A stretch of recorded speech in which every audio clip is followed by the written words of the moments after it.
नमस्कार दोस्तों, आपका स्वागत है। आज हम चर्चा करेंगे ज्योग्राफी की 2022 की कट ऑफ के बारे में। और सबसे पहले मैं आपको सभी को बधाई देना चाहूँगा कि आप इस एग्ज़ाम में उपस्थित हुए। आपने एग्ज़ाम अच्छा दिया। नंबर किसी के कम आ सकते हैं, लेकिन आपने एग्ज़ाम दिया, बहुत अच्छा गया। आपकी योग्यता के अनुसार पेपर गया। हो सकता है कईयों के मतलब थोड़ी बहुत योग्यता पेपर उस दिन खराब हो गया। लेकिन अब बात करते हैं, ज़्यादातर फ़ोन आ रहे हैं कि क्या कट ऑफ रह सकती है गुरुजी। और अब तक मैं आप हमारे फेसबुक पेज से नहीं जुड़े हैं तो आप जुड़ सकते हैं। मैं सबसे पहले आप फेसबुक पेज से जुड़ जाएं। हमारे जो net and JRF first net and JRF है ज्योग्राफी का, उससे, जिसमें अब तक 5000 स्टूडेंट जुड़ चुके हैं हमसे। और आप भी जुड़ना चाहें तो जुड़ जाएं, क्योंकि हमारी ज्योग्राफी की कम्युनिटी जितनी बड़ी होगी उतनी ही हर क्वेश्चन हमारे लिए आसान हो जाएगा, हर चीज़ को बताना आपको लिए। तो सबसे पहले मैं आपको बता देता हूँ कि ज्योग्राफी 2022 की एक्सपेक्ट कट ऑफ निकालने से पहले हमें ज़रूरी है कुछ बातों पर चर्चा करने की, मुख्य बातों पर चर्चा करने की। पहला पॉइंट ये है कि क्या हम 2015 और 2018 की तुलना करके 2022 की कट ऑफ निकाल सकते हैं? तो मेरा मानना है कि कभी नहीं निकाल सकते हैं, क्योंकि 2015 और 2018 कोई संबंध ही नहीं है। 2022 से कोई संबंध नहीं। क्या पेपर एक जैसा सा? नहीं। क्या कैंडिडेटों की संख्या? नहीं। क्या पोस्टों की? हाँ, 2018 और 2022 की पोस्टों की तुलना करें तो एक जैसी हो सकती है, लेकिन बाकी कोई भी समानता 2012 2015 और 2018 और वाले पेपरों से 2022 में कोई समानता नहीं है। इसलिए हम कभी भी 2015 से तुलना करके 2018 का कट ऑफ निकाल सकते हैं कि नहीं? आप हो सकता है कि कोई गुरुजन या कोई और अन्य इस साइड 2018 का बोर्ड लगा दे, उस पर कट ऑफ करके बता दे, लेकिन नहीं, क्योंकि एग्ज़ाम पैटर्न सब कुछ नया था, सब कुछ चेंज कर दिया गया था, इसलिए नहीं निकाल सकते हैं। ठीक है, ये तो मुद्दा हो गया पहला। अब दूसरा, फर्स्ट मुद्दा हो गया। अब दूसरा मुद्दे की बात चर्चा करेंगे, 40% वाला। क्या वास्तव में स्टूडेंटों को 40% नहीं आ रहे हैं क्या ये फर्स्ट पेपर में? ये काफ़ी बड़ा इंटरेस्टिंग है। मुझे भी काफ़ी इंटरेस्टिंग लगा और सभी को काफ़ी इंटरेस्टिंग लग रहा है, आपको भी लग रहा होगा। देखिए, वास्तव में क्या है कि आप बात करते हैं तो कुछ फर्स्ट पेपर के कुछ इस प्रकार के सब्जेक्ट थे। ठीक है, जो मैथ है, गणित और रीजनिंग है, उसके 8 सवाल ऐसे थे जो किसी ने हल नहीं किए। 8 सवाल किसी ने हल नहीं किए। फिर हिंदी के 5 सवाल, फिर इंग्लिश की, ज्योग्राफी वालों के लिए बात कर रहा हूँ, हिंदी के 5 सवाल, इंग्लिश के 5 सवाल, साइंस के 3 सवाल, और पॉलिटिकल यानी राजनीति के 3 सवाल, और इंडियन हिस्ट्री के 2 सवाल, और करंट के 4 सवाल, और अन्य 4 सवाल। ये सवाल ऐसे थे कि मतलब नॉर्मल बंदा जो ज्योग्राफी के मतलब ज्योग्राफी में एक्सपर्ट है, वो इनको सोल्व नहीं कर सकता, था। इस आधार पर टोटल नंबर थे, टोटल क्वेश्चन थे 75, और ये क्वेश्चन हो गए 34, पीछे बचे 41। अब जो बच्चा इसमें क्वालिफाई करना था, क्योंकि 30 नंबर लाने थे फर्स्ट पेपर में, इसके लिए उसे क्या करना था? इसके लिए उसे 30 नंबर लाने थे। इन 40 में से 30 नंबर लाने थे, तो 40 में से 30 नंबर लाने थे। तो अब कोई भी कितना भी हो होशियार, तो मतलब कि 30/40 मल्टीपल 100, लगभग एवरेज 75% होते थे। 75% हो रहे थे। लेकिन बात करें आसानी तो कह देते कि 30% लाने थे। नहीं, उसे एक्चुअली क्या 75% लाने थे, क्योंकि जो उसका पेपर मतलब जो उसका पार्ट स्ट्रॉन्ग है, उसमें से उसे 75 स्कोर करना था। आप देखते हैं कई बार कई पेपर काफ़ी ईजी होते हैं, फिर भी उसमें है ना 75 नहीं आ सकते। अब ईजी की बात करें तो ईजी कौन से क्वेश्चन थे? ईजी राजस्थान हिस्ट्री के क्वेश्चन थे। तो राजस्थान हिस्ट्री क्या सबके स्ट्रॉन्ग होती है क्या? हो सकता है महाराणा प्रताप के बचपन का नाम कीका, ये बहुत ईजी क्वेश्चन है, आपके लिए हो सकता है, किसी और के लिए हो सकता है, लेकिन हो सकता है दूसरों के लिए बहुत हार्ड रहा हो।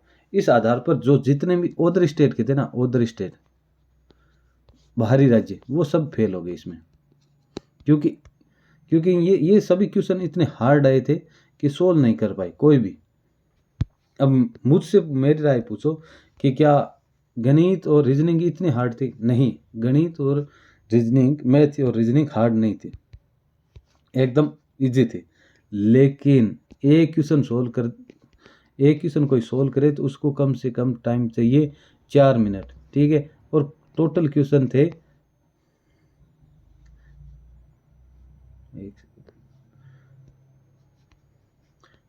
8 क्वेश्चन थे, ठीक है। वो 9 क्वेश्चन थे, लेकिन आप 8 क्वेश्चन आप हार्ड मानो, तो उसे एक क्वेश्चन सोल्व करने के लिए 4 मिनट और टोटल 32 मिनट चाहिए।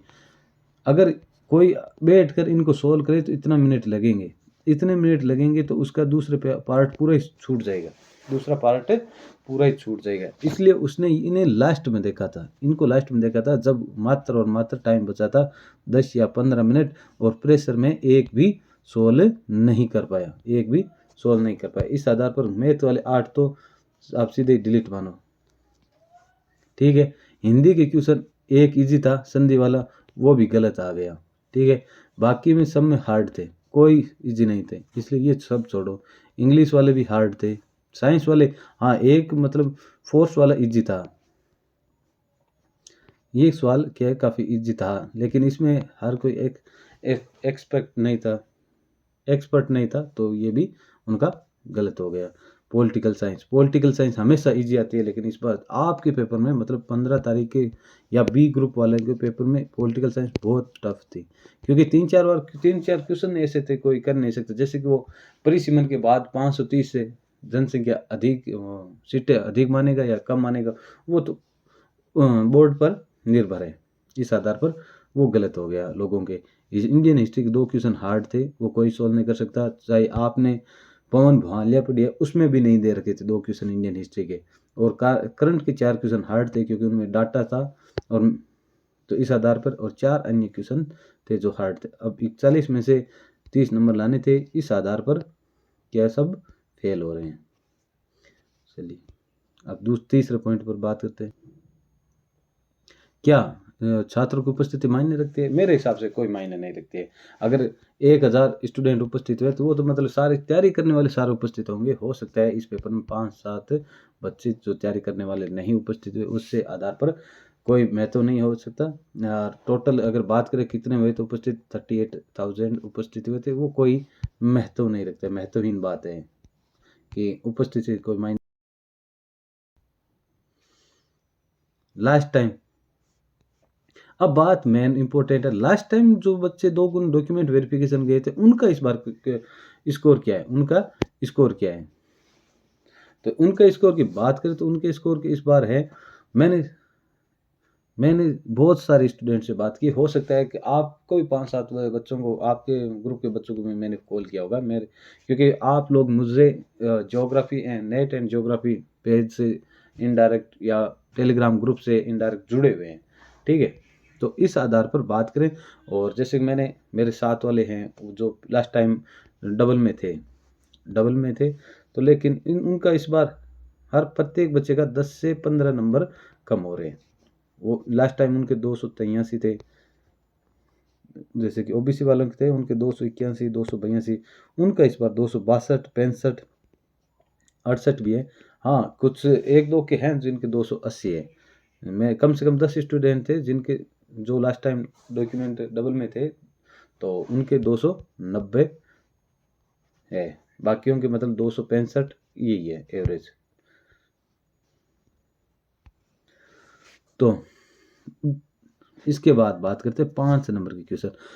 आप हमेशा देखते हो कि 12th बेस के क्वेश्चन, अर्थात फिजिकल ज्योग्राफी बहुत आती है, तो लोग फिजिकल ज्योग्राफी में से लगभग 50 क्वेश्चन आते हैं, तो उनमें से 45 क्वेश्चन उनके रटे हुए होते हैं। 45 इस बार ये नहीं आया, पोर्शन पूरा ही नहीं आया, तो इस आधार पर इफेक्ट होगा। और पीजी लेवल लोगों ने मतलब हमेशा पीजी लेवल के 10 क्वेश्चन आते हैं, तो पीजी लेवल को छोड़ के चलते हैं, कोई पढ़ता ही नहीं है। लेकिन इस बार उल्टा हो गया, पीजी लेवल के क्वेश्चन आ गए 40+, तो वो नुकसान होगा। तो पीजी लेवल के क्वेश्चन ज़्यादा आने से काफ़ी बच्चे प्रभावित हो रहे हैं। साइकोलॉजी के क्वेश्चन कम आए। हाँ, ये एक आप पॉजिटिव क्वेश्चन मान सकते हो कि लास्ट टाइम से इस बार क्या है कि साइकोलॉजी इजी थी। लास्ट टाइम से इस बार साइकोलॉजी इजी थी, चाहे कोई भी कह लो, लास्ट टाइम से इजी थी। लेकिन ज्योग्राफी हार्ड थी, ज्योग्राफी का पेपर हार्ड था। तो अगर लास्ट टाइम के पेपर में ज्योग्राफी की तुलना करें साइकोलॉजी से, तो लास्ट टाइम वाले ज्योग्राफी के पेपर में साइकोलॉजी हार्ड थी ज्योग्राफी की तुलना में, और इस बार ज्योग्राफी हार्ड थी और साइकोलॉजी इजी थी। तो ये क्वेश्चन कम आने पर हो सकता है 1-2 नंबर लास्ट टाइम से ज़्यादा आ जाए पेपर में। भाई 8 क्वेश्चन या 9 क्वेश्चन का फ़ायदा हो गया कि ज्योग्राफी के मिल गए। इस आधार पर उन्होंने, अगर साइकोलॉजी के होते तो उनके मतलब 5 या 6 क्वेश्चन होते, 5 या 6 क्वेश्चन होते, हो सकता है, या 5 या 6 क्वेश्चन हो गए। इस बार 5 होते, इस बार 6 से 7 कर ले। 1-2 क्वेश्चन का यहाँ पर फ़ायदा मिल गया होगा अगर ईजी आए होंगे तो। अब लास्ट टाइम पेपर लीक का मामला देखिए, कोई भर्ती मतलब साफ सुथरे नहीं होते, वो तो लास्ट में मेरिट आती है तब पता चलता है। और आप जो ज्योग्राफी सेलेक्ट हुए हैं उनसे किसी से पूछ लो, लास्ट टाइम मतलब कि बोलते हैं कि हर कोई बोलेगा आपको 150 प्लस स्टूडेंट जो मतलब कैसे फर्जीवाड़ा करके या कैसे भी एक एग्ज़ाम सेंटर से एक से अधिक ज़्यादा सिलेक्शन होने पर इस प्रकार से सेलेक्ट हुए थे, वो इस बार मामला नहीं लग रहा है। और लास्ट पॉइंट की हमने बात पहले ही कर ली दूसरे राज्यों की, तो दूसरे राज्य वाले इस बार सभी बाहर होंगे, कोई भी नहीं लगेगा, इसलिए 35 से 40 सीटें ये भी बच जाएगी। तो अब देखिए, एक तो ex army man last time 16 number वाले सेलेक्ट हुए थे, इस बार ऐसा नहीं है। तो टोटल 35 से 40 सीटें हैं, तो 35 से 40 सीटों में से 10 सीटों पर एक्स आर्मी मैन लग जाएंगे और बाकी 25 सीटें जनरल मतलब जिस कैटेगरी की है उसमें चली जाएगी। ठीक है, ये बेनिफिट सबको होगा। और ये दूसरे राज्य वाले 50 सीटों का, और लीक वाला हम कल जेन्युइन कैंडिडेट होंगे, तो इसलिए मतलब 200 से प्लस सीटों का ये फायदा हो रहा है इस बार। अब बात करते हैं कट ऑफ की।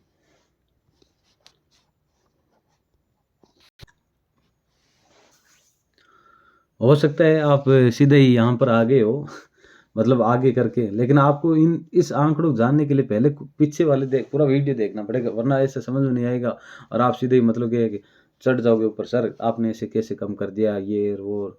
लेकिन इससे लिए आप पहले पूरा वीडियो देखे, पूरा 12 मिनट का पहले वाला वीडियो देखे, इसके बाद ही ये समझ में आएगा।